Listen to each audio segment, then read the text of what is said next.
Si toi aussi tu as déjà voyagé dans une ville sans pouvoir dire ce que tu ressentais, et si tu as déjà eu une énorme envie de rentrer à la maison, tu peux regarder Alice dans les villes de Wim Wenders.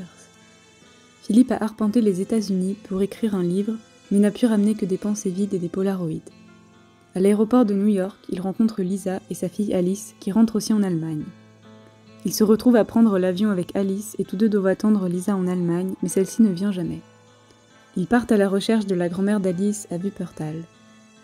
Alice ne se souvient pas du nom de la rue, ni de celui de sa grand-mère, mais dit à Philippe que si elle voit la maison, elle la reconnaîtra. Le film est fait de longs travelling de paysages urbains, depuis les vitres des voitures, des bus, des tramways, des trains, des bateaux. Le film saisit autant l'aventure des personnages que les kilomètres de maisons qui défilent devant la caméra et dans lesquels les personnages se perdent.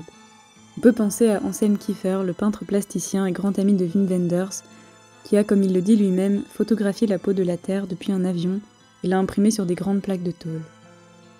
Au-delà de la longue recherche de la maison, le film pose la question que Philippe a éprouvée en parcourant les États-Unis et ramenant des polaroïdes.